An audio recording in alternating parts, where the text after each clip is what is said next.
the real meditator. Yo Ellis, Baba Anenyasha. Yeah, me Yo now, Titman.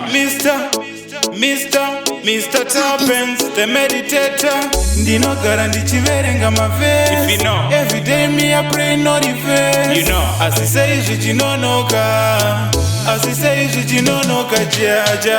Every day ndinogara ndichiplana, ndichifunga zvichaitika mangwana.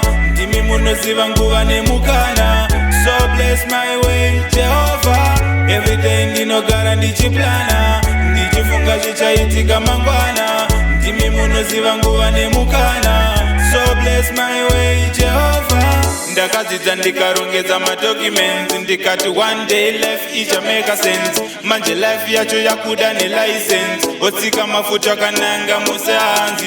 Every day me I pray for the better life. Zvinoramba zvichioma zvichikosha.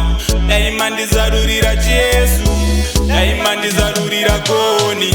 Every day ndinogara ndichiplana, ndichifunga zvichaitika mangwana. Ndimi munoziva nguva nemukana. So bless my way, Jehovah. Every day ndinogara ndichiplana, ndichifunga zvichaitika mangwana. Ndimi munoziva nguva nemukana. So bless my way, Jehovah. Zvinhu zvacho zvaramba kutsetseka, nzira yacho yaramba kufambika, kunhu kwacho kwaramba kuendeka.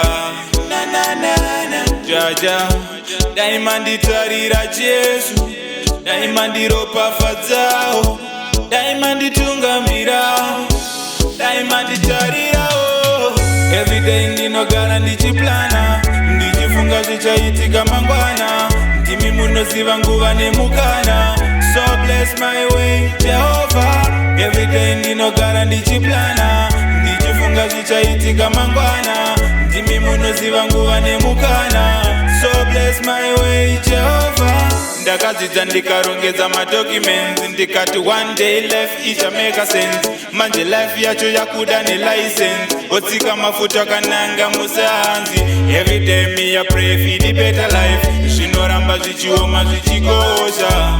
Daima ndizarurira Jesu, daima ndizarurira koni. Every day ndinogara ndichiplana, ndichifunga zvichaitika mangwana. Ndimi munoziva nguva nemukana. So bless my way, Jehovah. Every day ndinogara ndichiplana, ndichifunga zvichaitika mangwana. Ndimi munoziva nguva nemukana. So bless my way, Jehovah.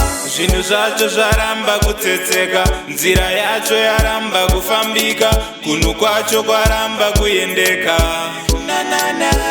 Jaja, daima nditarira Jesu, daima ndiropafadzawo, daima nditungamirawo, daima nditarirawo. Dear God, I pray to you every day. Me not know about tomorrow, but you know the plans that you have for me. As you wrote in Jeremiah 29 verse 11, for you know the plan that you have for me. So bless my way and bless my life. Jaja.